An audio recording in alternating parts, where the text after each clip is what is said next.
मेरे अजीज़ों, अगर मैं आपसे कहूँ कि मार्क ऑफ द बीस्ट यानी उस हैवान की शाह पर अमल दरामद शुरू हो चुका है, जिसका जिक्र book of revelation chapter number 13 में हमें मिलता है। जी हाँ अजीज़ों, फाइनेंशियल टूल्स, टेक्नोलॉजिकल डिवाइसेस या आप जो टैटू बनवाते हैं, जो कपड़े आप पहनते हैं, इन सब चीज़ों का ताल्लुक कहीं ना कहीं मुखालफ मसीह के साथ है। मसीह में आप सबको सलाम। अजीज़ों, आज की इस वीडियो में हम मार्क ऑफ द बीस्ट के बारे में जानेंगे। बहुत से मसीही बुक ऑफ रेवलेशन को नज़रअंदाज करते हैं, जिसमें मुस्तकबिल के बारे में बहुत सारी प्रोफेसीज मिलती हैं। ये हमारे लिए जानना बहुत ज़रूरी है, क्योंकि बहुत जल्द वो वक्त भी आने वाला है जब आप उस हैवान की छाप के बगैर ख़रीदो फ़रोख्त नहीं कर सकेंगे। इसलिए उस हैवान की छाप को समझना बहुत ज़रूरी है। आखिर इसका मकसद क्या है? कलाम मुक़द्दस में यशायाह की किताब 14वां बाब 12 से 14 आयत में हम शैतान के ज़वाल को देख सकते हैं। उसमें लिखा है, ए सुबह के रोशन सितारे, तू क्यों कर आसमान से गिर पड़ा? ए कौमों को पस्त करने वाले, तू क्यों कर ज़मीन पर टपका गया?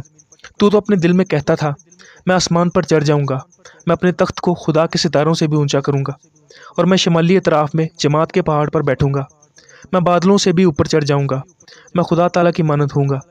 इस कायनात में बुराई तब आई जब लूसीफर के अंदर ये ख्वाहिश पैदा हुई कि वो खुदा की जगह ले ले। वो चाहता था कि जिस तरह खुदा की मखलूक खुदा की इबादत करती है, वो सब तारीफ़ें और इबादत वो अपने लिए चाहता था। उसने आसमान पर खुदा के बारे में झूठ को फैलाना शुरू कर दिया और बहुत सारे फरिश्तों के साथ मिलकर खुदा के खिलाफ बगावत की। खुदा अपने तख्त से नहीं हटा, उसे ऐसा करने की ज़रूरत भी नहीं थी। खुदा ने मुकर्रब फरिश्ते मिकाएल को, जो उसका वफादार फरिश्ता था, हुक्म दिया ताकि लूसीफर को शिकस्त दी जाए। मुकाशफा की किताब इस कायनाती जंग को बयान करती है। फिर आसमान पर लड़ाई हुई। मिकाएल और उसके फरिश्ते अजदहा से लड़ने को निकले और अजदहा और उसके फरिश्ते उनसे लड़े, लेकिन गालिब ना आए, और उसके बाद आसमान पर उनके लिए जगह ना रही। और वो बड़ा अजदहा यानी वही पुराना सांप जो इबलीस और शैतान कहलाता है और सारे जहां को गुमराह कर देता है, ज़मीन पर गिरा दिया गया और उसके फरिश्ते भी गिरा दिए गए। इस बात का मतलब ये है कि ईमानदारों को होशियार रहना चाहिए और उस रूहानी जंग से आगाह रहना चाहिए जो आज भी जारी है। इसका मतलब ये भी है कि शैतान और उसके फरिश्ते ईमानदारों को खुदा से दूर ले जाने के लिए हर वक्त कोशिश करते रहते हैं, और ईमानदार दुआ के ज़रिए खुदा से तहफ़्फ़ुज़ हासिल करते हैं। इसी से हमें दुआ की अहमियत का भी पता चलता है। सबसे अहम चीज़ जिसे समझने की ज़रूरत है वो यीशु मसीह की आजमाइश है जब वो ज़मीन पर थे। लूका की इंजील बयान करती है, शैतान ने खुदावंद यीशु मसीह को 3 अलग अलग चीज़ों से आजमाया। इन्हीं 3 चीज़ों से वो हर इंसान को आजमाता है। पहली चीज़, शैतान ने कहा, अगर तू खुदा का बेटा है तो इस पत्थर से कह कि रोटी बन जाए।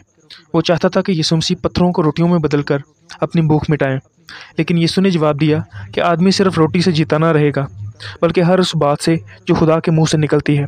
फिर शैतान उसे ऊंचे पर ले जाकर दुनिया की सब सल्तनतें और शान शौकत उसे दिखाता है और कहता है कि मैं सब कुछ तुझे दे दूंगा अगर तू मुझे सजदा करे। लेकिन यीशु मसीह जवाब देते हैं कि लिखा है कि तू खुदावंद अपने खुदा को सजदा कर और सिर्फ उसी की इबादत कर। फिर तीसरी बार शैतान यीशु को यरूशलेम में ले जाकर हैकल के कुंगरे पर खड़ा करके कहता है कि अगर तू खुदा का बेटा है तो अपने आप को यहाँ से नीचे गिरा दे, क्योंकि लिखा है कि वो तेरी बाबत अपने फरिश्तों को हुक्म देगा कि तेरी हिफाजत करें, और ये भी कि वो तुझे हाथों पर उठा लेंगे, ऐसा ना हो कि तेरे पाँव को पत्थर से ठेस लगे। शैतान चाहता था कि यीशु मसीह खुदा के तहफ़्फ़ुज़ के वादे के बारे में खुदा की आजमाइश करें, लेकिन यीशु ने कहा कि लिखा है कि तू खुदावंद अपने खुदा की आजमाइश ना कर। शैतान यीशु मसीह से क्या चाहता था? शैतान चाहता था कि यीशु मसीह उसकी वर्शिप करें, और मार्क ऑफ द बीस्ट का सेंट्रल इशू क्या है? वर्शिप करना। Revelation chapter number 13 verse number 15 से 17 में लिखा है, और उसे उस हैवान के बुत में रूह फूंकने का इख्तियार दिया गया ताकि वो हैवान का बुत बोले भी, और जितने लोग उस हैवान के बुत की परस्तिश ना करें उनको कत्ल भी कराए। और उसने उन सब छोटे बड़ों, दौलतमंदों और गरीबों, आज़ादों और गुलामों के दाहिने हाथ या उनके माथे पर एक एक छाप करा दी, ताकि उसके सिवा जिस पर निशान यानी उस हैवान का नाम या उसके नाम का आदद हो और कोई ख़रीदो फ़रोख्त ना कर सके। मेरे चीज़ों 18वीं आयत में लिखा है कि उस हैवान का आदद 666 है। हैवान की छाप का मकसद लोगों से शैतान की पूजा करवाना है। यह मकसद उसी दिन शुरू हो चुका था जब शैतान ने खुदा की जगह लेने की कोशिश की। वो आसमान पर अपनी पूजा करवाने में तो नाकाम रहा, लेकिन वो खुदा की पसंदीदा मखलूक यानी इंसानों से अपनी पूजा करवाना चाहता है, और इसीलिए इंसानों के माथे पर या दाहिने हाथ पर हैवान की छाप लगेगी, जो कि इस बात को शो करेगी कि वो किसकी वर्शिप करते हैं। मार्क ऑफ द बीस्ट की बुनियाद रखी जा चुकी है।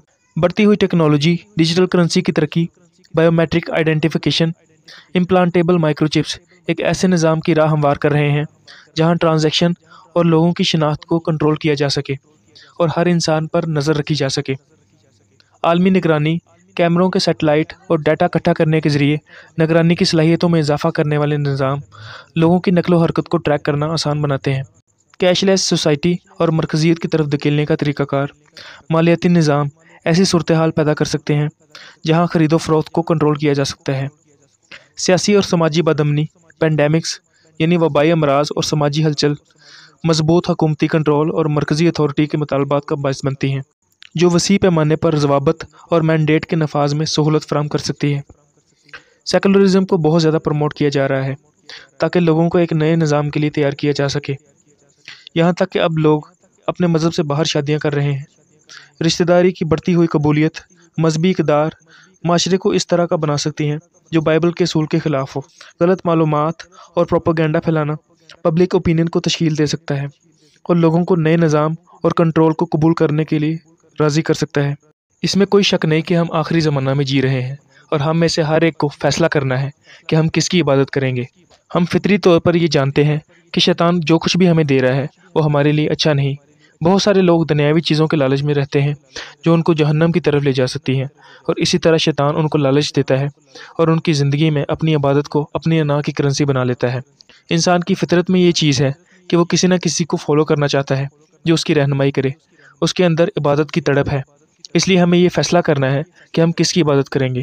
یہ فیصلہ ہر انسان کو خود کرنا پڑتا ہے، اور خدا نے انسان کو آزاد مرضی دی ہے تاکہ وہ اپنی مرضی سے فیصلہ کرے۔ ہم کس کو چنتے ہیں؟ ہم خدا یسوع مسیح کو چنتے ہیں جو زندہ خدا کا بیٹا ہے۔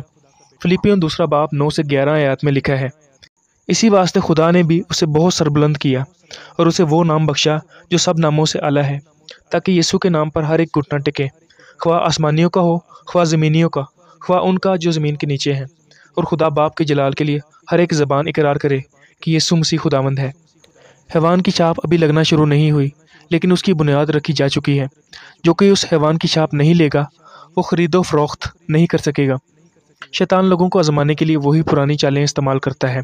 وہ دنیاوی چیزوں کا لالچ دیتا ہے تاکہ لوگ اپنا وقت انہی چیزوں کی تلاش میں گزاریں اور خدا کے لیے وقت ہی نہ نکال سکیں۔ اس لیے ہم لوگوں کو مادی چیزوں کی ورشپ کرتے ہوئے دیکھتے ہیں۔ حیوان کی چھاپ کا نفاذ بنیادی طور پر ورشپ کے بارے میں ہے جو شروع ہو چکا ہے۔ اس لیے ہمیں چاہیے کہ ہم اپنے ایمان پر ثابت قدم رہیں اور جوشوا کی طرح دلیری سے اعلان کریں، جس طرح اس نے کہا، اب رہی میری اور میرے گھرانے کی بات، سو ہم تو خداوند کی پرستش کریں گے۔